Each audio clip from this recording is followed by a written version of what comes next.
1945, somewhere between Regensburg and Munich, a German lieutenant named Klaus Zimmermann made a decision in seconds, one that would save his life.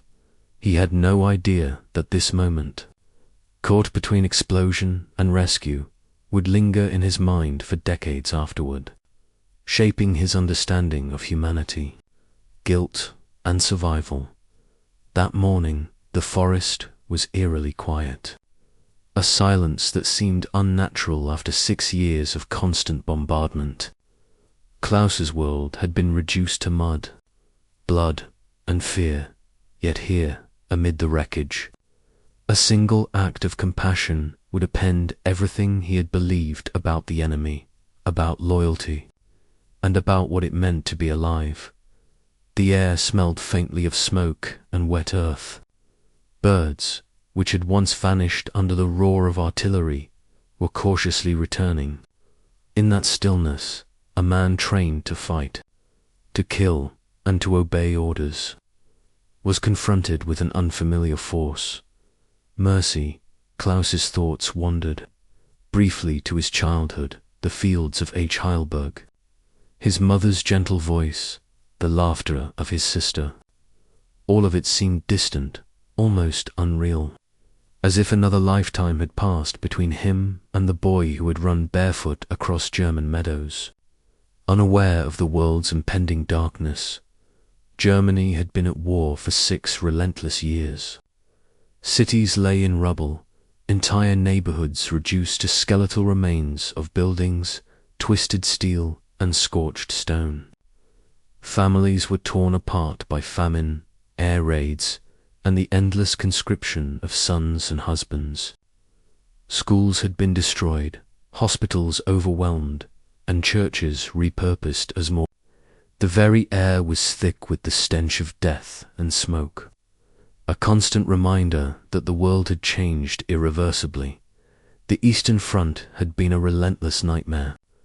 Soviet forces advanced with memories of villages razed, civilians massacred, and cities destroyed by Nazi occupation.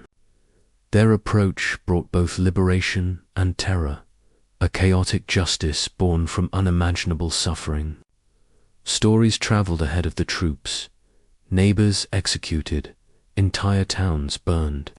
Some were exaggerated, others horrifyingly accurate.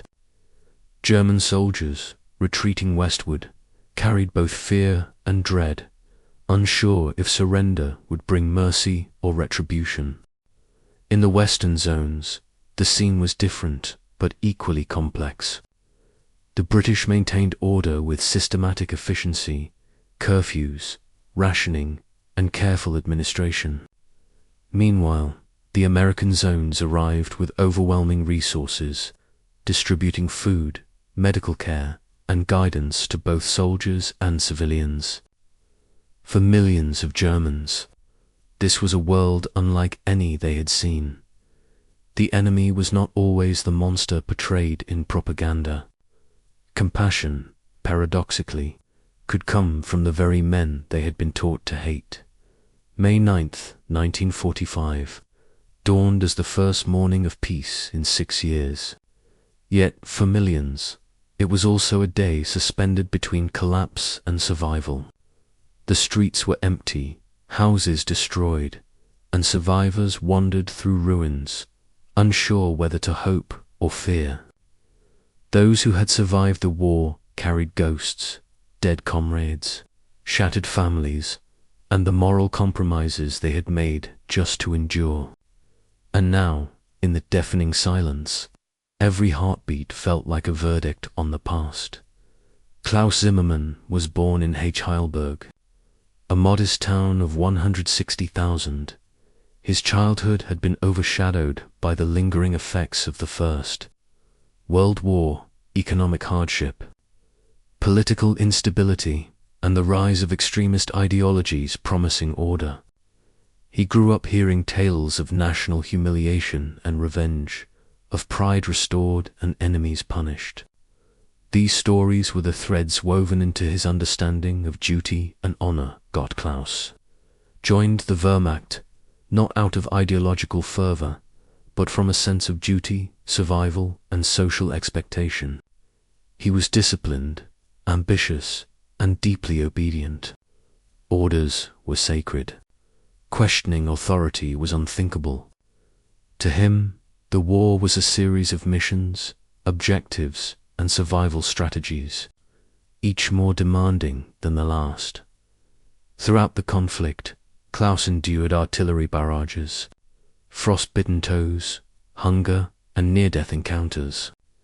He had witnessed comrades shredded in seconds, civilians crushed by bombing, and the slow erosion of morality under the pressures of survival. He learned to numb himself, to focus on orders rather than conscience, to survive without questioning the broader cost, yet nothing had prepared him for the final day. The day when surrender and death collided quietly on a forest road. His mind, shaped by fear, training, and propaganda, was about to encounter a reality that no drill, speech, or order could prepare him for. May 9th, 1945, 06:00 hours. Klaus awoke to an unnatural brightness. For 6 years, mornings had arrived with the roar of artillery and the whine of bombers overhead. Now there was only the soft rustle of canvas and distant murmur of American voices, a language he had been trained to fear. Pain shot through his left leg, throbbing from shrapnel wounds sustained in a mortar explosion just 18 hours prior. 2 comrades had died, 5 others wounded. Death had been expected, execution or abandonment in the forest. But instead, he found himself lifted onto a stretcher by enemy soldiers. Their movements careful, almost reverent. The forest seemed to stretch endlessly as they carried him. Every snap of a branch, every rustle of leaves made him flinch. And yet, the Americans were methodical, calm, and remarkably silent, as if the war itself had paused just for this moment. The light filtering through the trees highlighted their faces, determined yet gentle, revealing young men who could have been his classmates, his neighbors, his own sons. When they arrived at the field hospital, the sight was almost surreal. Electric lights glowed warmly. Tents were clean, supplies abundant. Bandages, penicillin, plasma, and morphine were administered immediately. Medics moved with calm precision, treating him as a patient rather than a captive enemy. Klaus's eyes roamed the tents.